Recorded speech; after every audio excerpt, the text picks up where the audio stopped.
اس آخری حدیث کی محفل میں بیٹھ کر برکتوں کو اپنے دامن میں سمیٹنے کے لیے آتے ہیں تو ہمارے لیے اس تقریب کو سجانے کے لیے ہر طرح سے اس کو منظم کیا جاتا ہے۔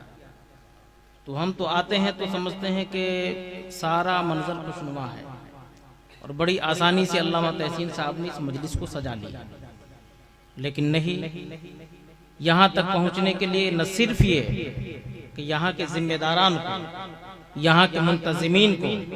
بلکہ یہاں کے معلمات کو اور جو بھی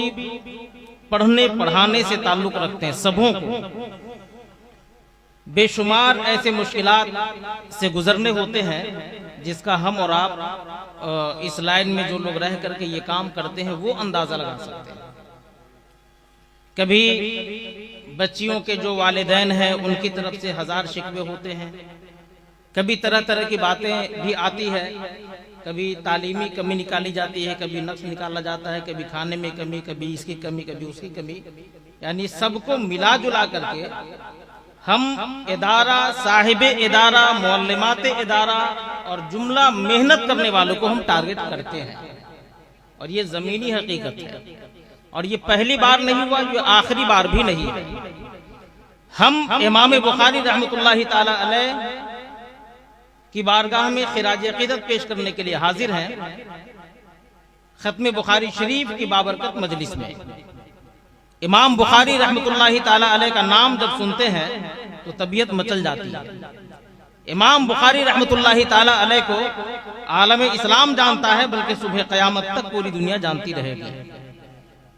امام بخاری رحمۃ اللہ تعالی علیہ نے اس امت کو کتاب اللہ کے بعد سب سے اصح ترین کتاب اس امت کو عطا فرمایا ہے، اس ذات کا نام امام بخاری ہے۔ یقیناً امام بخاری رحمۃ اللہ تعالی علیہ بہت ذہین تھے۔ امام بخاری رحمۃ اللہ تعالی علیہ نے 6 لاکھ حدیثوں میں سے چھانٹ کر کے بخاری شریف میں جو حدیثیں جمع کی ہیں وہ اصح ترین حدیث کہلائی ہے، اس میں کوئی شک نہیں ہے۔ لیکن امام بخاری رحمۃ اللہ تعالی علیہ کہ وہ تاریخ بھی ہم کام کرنے والوں کو اپنے نگاہوں کے سامنے رکھنا چاہیے کہ امام بخاری جب نیشاپور تشریف لے گئے تو امام بخاری رحمۃ اللہ تعالی علیہ کے استقبال کے لیے نہ جانے کتنے لوگ اس راہ میں کھڑے ہو گئے اور امام بخاری رحمۃ اللہ تعالی علیہ کا استقبال کیا۔ لیکن وہ دن بھی آیا کہ امام بخاری رحمۃ اللہ تعالی علیہ سے حسد کرنے والوں نے امام بخاری رحمۃ اللہ تعالی علیہ پر نیشاپور کی سرزمین نہ صرف تنگ کی بلکہ نیشاپور کی سرزمین سے نکالا، اور پھر نیشاپور کی سرزمین سے آنے کے بعد اپنے وطن عزیز بخارا میں امام بخاری رحمۃ اللہ تعالی علیہ نے جب درس مجلس حدیث کو سجایا تھا تو وہاں کے حاکم نے امام بخاری سے کہا تھا کہ میرے بچے کو آپ کو محل میں آ کے پڑھانا ہوگا۔ امام بخاری نے انکار کیا تھا، کہا تھا نہیں، مجھ سے یہ نہیں ہو سکتا ہے کہ میں تنہا تمہارے بچے کو تمہارے محل میں جا کے پڑھاؤں گا۔ پھر امام بخاری رحمۃ اللہ تعالی علیہ کے سامنے یہ شرط رکھی گئی، میرے بچے کو پڑھانے کے لیے جب آپ پڑھائیں گے میرا بچہ تنہا ہوگا، دنیا کا کوئی بچہ میرے بچے کے ساتھ نہیں پڑھ سکتا۔ امام بخاری نے کہا میں حدیث رسول کو سننے کے لیے نہ کسی کو روک سکتا ہوں نہ منع کر سکتا ہوں، یہ تو رسول اللہ کا فیض ہے، جو لینے کے لیے آئے گا میں درسگاہ سجا کر کے اسے فیض رسول عطا کرتا جاؤں گا۔ پھر امام بخاری رحمۃ اللہ تعالی علیہ نے جب درس دینا شروع کیا بخارا کی سرزمین بھی تنگ ہوئی۔ نتیجہ یہ ہوا کہ وہاں کے حاکم کو اس قدر حسد ہوا کہ ایک جماعت ہماری ہی جماعت میں سے کچھ لوگوں کو تیار کیا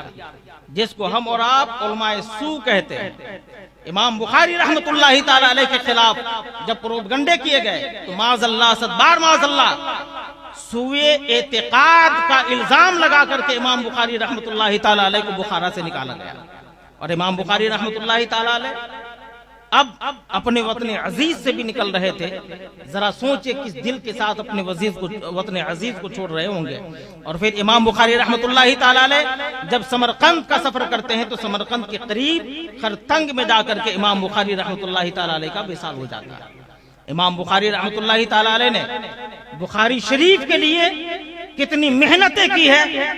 کس قدر آپ نے مشقتیں جھیلی ہے اور امت کو کس طرح سے آپ نے مکمل حزم اور احتیاط کے ساتھ مکمل خشوع اور خضوع کے ساتھ اس امت کے حوالے کیا ہے، یہ تاریخ کے اوراق اپنی جگہ شاہد ہے۔ محترم سامعین و حاضرین، امام بخاری رحمۃ اللہ تعالی علیہ یقیناً اس شخصیت کا نام ہے جنہوں نے اس امت پر نہ صرف احسان کیا بلکہ صبح قیامت تک امام بخاری رحمۃ اللہ تعالی علیہ کا چرچا بھی ہوتا رہے گا۔ جب تک یہ دنیا قائم رہے گی، رسول اللہ کی حدیث باقی رہے گی، امام بخاری کا چرچا ہوتا رہے گا۔ آج اسی کتاب کی ختم شریف کے موقع پر ہم اور آپ اکٹھا ہیں۔ ایک آخری بات یہ بھی سن لیں، امام بخاری رحمۃ اللہ تعالی علیہ کی یہ کتاب جو ختم بخاری شریف کے عنوان سے ہر سال ہر جگہ بلکہ پورے عالم اسلام میں یہ منعقد ہوتا ہے، ظاہر سی بات ہے کہ یہ تو رسول کریم صلی اللہ علیہ وسلم کے زمانے میں یہ نہیں تھا، بلکہ بخاری شریف ہی بعد میں وجود میں آئی ہے، تو ظاہر سی بات ہے کہ اس کو ابتدا کرنے والا بھی کوئی نہ کوئی موجود ہوگا۔ امام بخاری رحمۃ اللہ تعالی علیہ کی اس کتاب کی شرح ممکن ہے کہ بہت سارے لوگوں نے اپنے اپنے طریقے پہ کیا ہوگا اور بہت سارے لوگوں نے اس کی ابتدا کی ہوگی، لیکن سب سے بڑا نام امام ابن حجر عسقلانی رحمۃ اللہ تعالی علیہ کا ملتا ہے، جنہوں نے جب بخاری شریف کی شرح فتح الباری لکھی، اس کے اختتام کو آپ نے جب اختتام کو آپ پہنچے اور ختم بخاری شریف کو شرح بخاری کو مکمل کیا، تو امام ابن حجر عسقلانی رحمۃ اللہ تعالی علیہ نے ایک بہت بڑی محفل آپ نے منعقد کی، اور نہ صرف محفل منعقد کی بلکہ اطراف و اکناف کے تمام لوگوں کی آپ نے ضیافت کی، ان کے مہمان نوازی کی، اور ایک بڑے خرچ کے ساتھ ختم بخاری شریف کے عنوان سے پروگرام کو منعقد کیا۔ اس کے بعد سے امام ابن حجر عسقلانی رحمۃ اللہ تعالی علیہ کا یہ معمول تھا کہ ہر سال ختم بخاری شریف کے موقع پر ختم بخاری شریف کا پروگرام منعقد کرتے تھے۔ وہیں آپ کی زوجہ محترمہ بھی پڑھاتی تھی، آپ کے گھر میں بھی ختم بخاری شریف ہوتا تھا اور آپ کے مدرسے میں بھی ختم بخاری شریف ہوتا تھا۔ آج علامہ تحسین صاحب قابل مبارکباد ہے کہ اپنے بزرگوں کی روش کو اپنا کر کے آج ہم کو اور آپ کو اس بابرکت مجلس میں شریک ہونے کا موقع فراہم کر رہے ہیں۔ میں ان سبوں کو مبارکبادی دیتے ہوئے میں آپ سے بھی گزارش کروں گا کہ اس طرح کی بابرکت مجلس میں جب موقع ملے تو انتہائی جس طرح سے ہم با ادب ہو کے بیٹھتے ہیں، بیٹھے بھی اور اس نیت سے بیٹھے انشاءاللہ تعالی امام بخاری رحمۃ اللہ تعالی علیہ کا فیض بھی ملے گا۔ اور اس وقت میں جس عالم با عمل کی بارگاہ میں ہم اور آپ بیٹھے ہیں، الحمدللہ حضور فرماتے ہیں کہ ایک ہی واسطے سے ہندوستان میں اس وقت میں